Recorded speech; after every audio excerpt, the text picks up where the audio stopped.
I'm guessing tariffs will feature prominently in your welcome remarks. Big issue, I think, for everyone, governments, businesses, financiers. The question is, where will they land? We're talking of a respite for now, down to 10%. Are they going to stay there? Are the reciprocal tariffs going to come back on July, whatever, 10th or 11th? Are we going to get a smooth transition? Well, okay, now we will keep the tariffs at this level till the negotiations are over. Trade negotiations take time. Nothing is going to be settled by July 10th for the most part. Yes, there'll be a few agreements, but not everything. So we need more certainty. How useful is it to make economic forecasts at this point? Is it possible to game, I guess, likely scenarios? You would want to game scenarios. I mean, see what happened to the IMF forecasts of growth. They turned on a dime from the beginning of the year till the April meetings. Global growth down by, close to 0.8, 0.9%. I mean, for the U.S., that was a huge decrease in growth forecast from the IMF. Those kinds of changes in forecasts would suggest there are big event risks.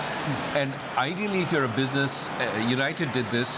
If this happens, we will have this kind of outcome. If that happens, we'll have a different kind of outcome. Maybe that's where we need to go right now. Point forecasts are pretty useless when policy is so fluctuating. Right. Now, the current settings, let's call it the U.S. and China for now, because there are many tariffs on many different fronts. It's currently at 30%. And the notion that people are using this window of 30% to front-load exports, what's your sense of how much shipments you think will be front-loaded? And I guess the also is 30%. That's still quite restrictive. Yes. So, again, where is it going to end up at? Is the U.S. going to see China as a partner, or is it going to see it as a challenger? And there are both views represented inside the administration. I mean, Elon Musk sees it as a partner, and you have people like Bannon who see it as a challenger. If you're a challenger, tariffs may even go up relative to where they have been sort of set now. If you are a partner, maybe the end game is 10% like everybody else. So I think and the U.S. can be a partner and a challenger with China on different dimensions, right? Different areas where we're competing, different areas where we're cooperating. So a lot is up in the air, and nothing is going to be settled by now for the Chinese. It's August again, 10th, 11th. The question is, how does it prepare business for what is to come? Are we going to say the 30% remains? Remember, 20% of that is fentanyl.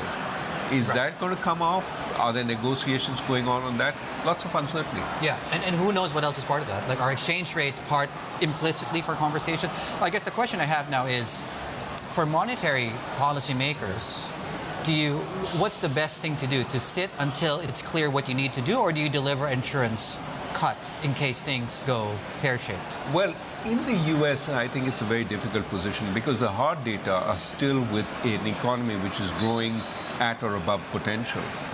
And so with that and the likely tariff effects yet to be seen but coming, you would have to be a fairly confident Fed to say, we cut now in anticipation of slower growth. My sense is the overwhelming opinion there is let's wait and see. Of course, there are voices saying, should the Fed do a preemptive hike? That's the other thing. My sense is that is probably off the table. For one, because, I think if the Fed hikes and then you have a serious downturn, the Fed gets blamed for the hike. The Fed is not political, but I think that will be part of the, do we know enough to hike now, rather than wait and see and then react accordingly. So my sense is pause until you either see a significant slowing or you see a significant and expected sustained increase in inflation. I think only after you see that, you will not hike in anticipation of inflation. You don't have the data and you're not sure. So I think right now the best case is pause for whatever time it takes. I mean, the fact that you can make a good case for all three scenarios just tells us how complex this situation is. There's been maybe a separate story, questions around the fiscal integrity Yes. of the United States. Treasury yields are starting to see a premium. The dollar's starting to see a separate premium. What do you think markets should be thinking about? Well, there are a couple of forces certainly at work already there, right? One is the issues of fiscal sustainability given volatile administration policy. That was already emerging on the cards before this administration, but has become front and center for this administration. Right. The second issue is foreign financing of U.S. financial markets. And that's become more of a concern with the kind of weaponization, for example, of taxes. We have a clause in the current Great Tax Bill in which the U.S. reserves the right to tax certain foreign entities if need be, if it's unfair, believed to be unfair for the U.S. Now, all that is determined in a not very systematic way. And so foreign investors are concerned that they might be overexposed to the U.S. and therefore are in the process of trying to diversify. So both those factors are coming in at the same time. Worries about fiscal sustainability with the kind of expansion of the fiscal deficit embedded in the sort of extension of the Trump tax cuts, as well as the potential that foreigners might be singled out, and therefore a worry which is causing them to diversify away.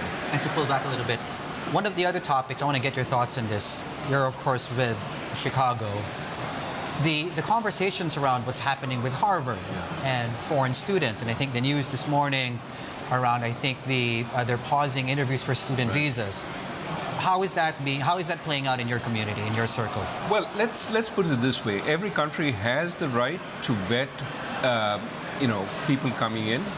But we must also remember that the U.S. has benefited hugely from the influx of foreign students. The Sergey Brins of the world came as students and did wonders for the U.S. economy. So to some extent, the problem is the universities haven't made the case that they are so central to U.S. growth, but also central to the distribution of that growth. The number of people Google employs is vindication of bringing in foreign students, for example. So my sense is, first, this is a political action which will play out over time. Second, the universities have to make a very strong case that they are essential for the United States' future, and not just in across-the-board education, but even in elite education. That's where the R&D comes, which keeps the U.S. ahead of the rest of the world. If you start killing that, you're killing what is essential about the United States.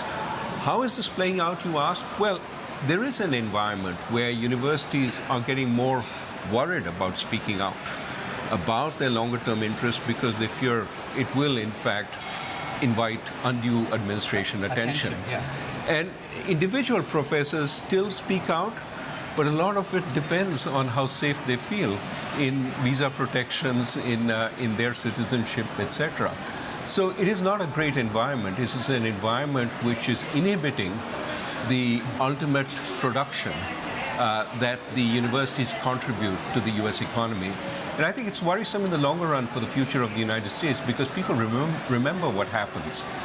And they do worry, well, even if views change in the administration, what happened once can happen again. Right. And foreign students have choices. We were just talking, right? Yeah. There are schools here in Hong Kong have put out statements and saying you're welcome.